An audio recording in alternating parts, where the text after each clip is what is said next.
Some of you may have seen a video I put out recently on skill-based boss fights. And, well, I had some choice words to say about that game. Yeah, to put it extremely simply, wasn't a huge fan. So when I got a request from someone in my DMs who requested, dumb boss fights, well, I just couldn't help myself, could I? Because surely, if skill-based boss fights was actually unskilled, unfun boss fights, then maybe dumb boss fights would actually be smart boss fights. That's what I thought, and yeah, I was pretty wrong, I'll be totally honest. This video is gonna be a strange one, because I will be completely 100% honest with you. I have basically nothing to say about this game. This video is effectively a return on investment for the time I spent playing, which was about roughly an hour and a half. Not a super long time, all things considered, but it would feel like a total waste of time if I jumped onto this game, played it, and then just did absolutely nothing with it.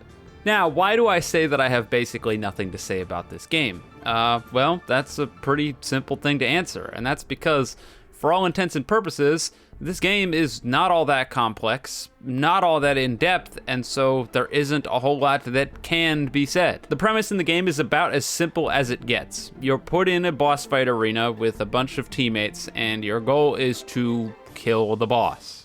Shocking, I know. As for mechanics that you'll be working with, well, you have your standard Roblox movement of move around and jump.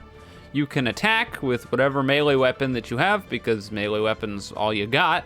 And all of the different weapons either have some sort of passive skill or active skill that you can use. So, for example, the coil-type weapons all have access to a parry, which obviously negates the damage you would have taken, as well as giving you some sort of bonus effect. For swords, well, when it comes to that, it's more active stuff, like dealing extra damage per swing or having abilities that can deal extra damage. It's not rocket science, I promise you. And, well, that's it. That's basically the whole game. So I guess what it really comes down to is how well handled the boss fights end up being. But there's only so much that you can actually work with when it comes to these boss fights, with the mechanics being so bare bones and sporadic as they are. Since parry, for example, is only available for the coil-type weapons, you can't make attacks that force you to parry because, well, not everyone's gonna have access to that.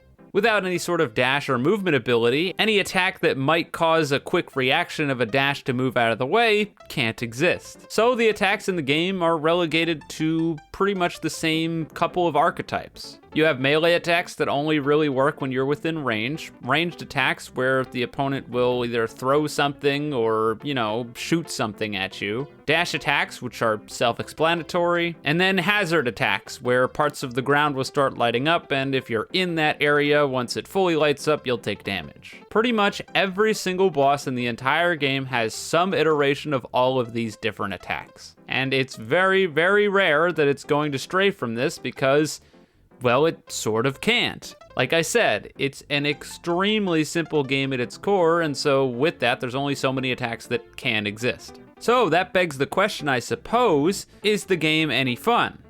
Well, sort of, I guess. At best, it's a bit of a distraction, and at worst, it's just sort of boring. You see, I get it. Sometimes difficulty is hard. Okay, not sometimes. A lot of times, difficulty is hard. It's incredibly difficult to make games that can appeal to all of the different types of players, and it's why in a lot of games, when there are difficulty settings, it can be hard to nail down which is the right one for you. All different players are better or worse at the game, and so if things are too hard for one group of player, they might be too easy for another group. And so the way this is attempted to be circumvented in this game is that the boss fights are filtered based off of difficulty. But this difficulty is it's a wide range. So for example, the easy boss, which I'll be showing on screen right now, you could just go AFK, souls RNG'd up, walk away, come back, and your teammates would have won the round, and you'd be fine, because the boss basically just can't do enough damage to kill you no matter how hard he tries, and, well, you can just stand there, attack in this big death ball where you can't see anything, and you win. And then on the flip side, the current hardest boss in the game, which is the only one that I didn't beat just because I couldn't get people to vote on the damn thing, was Mr. Doombringer, who killed 80% of the team within the first phase, and by the time we got to the second phase of the boss fight, it was me and one other person. Now, admittedly, I think that a lot of this difficulty and issues with difficulty does stem from the fact that your health regen, well, it doesn't exist. I understand why it is this way, and this isn't a complaint by any means. There are weapons in the game that can regenerate your health, but it's sort of a trade-off because they tend to be not as strong.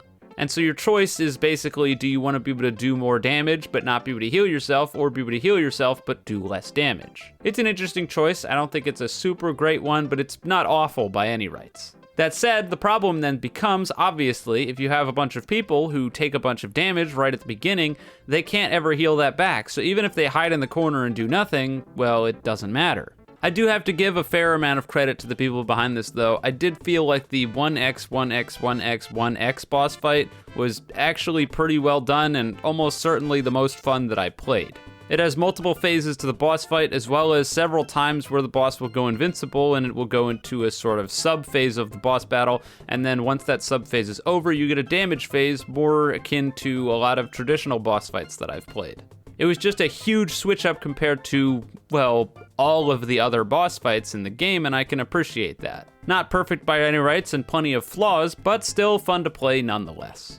I guess if we're looking for direct issues with the game that I ran into, the parry system in the game I think is pretty poorly done. First of all, because the attacks in the game are pretty obviously server-based, it can be a fair amount of delay between when you're supposed to parry and when you actually get hit by the attack. And so timing parries against a lot of attacks can be tricky because you need to understand how much delay is on your server in order to time it right. It's one of those standard Roblox jank scenarios that kind of sucks, but it is what it is. Now that said, that's not actually the big problem with parrying. The big problem with parrying, in my opinion, is the fact that you're almost sort of punished for actually succeeding. You see, my assumption pretty early on was that if I managed to get aggro of the boss and got the timings down right for parrying the boss, then I could parry it at any given moment when it would try to attack me and tank for the rest of my team so that way they wouldn't take damage. It would be a skill-based way of fighting the boss and would be more interesting than just the standard death ball. Unfortunately, because the way the mechanics work out, well, this doesn't work at all. For some reason, not entirely sure why, if you successfully land a parry, there is a significantly longer cooldown before you can parry again than if you miss one. Which, yeah, doesn't it sound like that should be the opposite problem? But I guess not.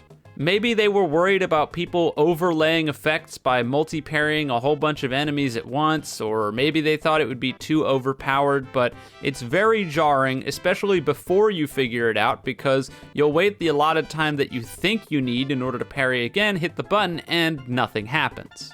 When you compound this with having no indicator on when your parry is or is not available, it's very unreadable, very confusing, and leads to a whole lot of unnecessary damage before you figure it out. And once you do figure it out, well, there's still not a whole lot that you're going to be able to do with that information. All you know now is that you can't play a way that you might want to play, and that really sucks. Again, maybe there's some behind the scenes reason that they decided to go about this. Maybe they thought it would be too overpowered if you could regen coil parry over and over again to get all your health back. I have no idea, but what I do know is that from a gameplay perspective as a player, it was very confusing and not fun. But other than that, really what it comes down to is this is just like a very Roblox game. I don't know if that's a thing that a lot of people will understand nowadays, but this game is very Roblox in its simplicity and really sort of almost lack of ambition. But I guess that's all right. Will I ever play it again? No. Do I recommend it? I mean, I guess. But overall, that's the best thing that I can say about it. This game is okay. Anyways, that wraps things up. Sorry for the nothing burger of a video. I just got recommended this and, well, there's only so much I can say. With that, I am wrapping up. So if you did enjoy it, you can leave a like and subscribe. If you didn't, don't. And with that being said, have a wonderful day or night wherever you are, and I'll see you guys next time.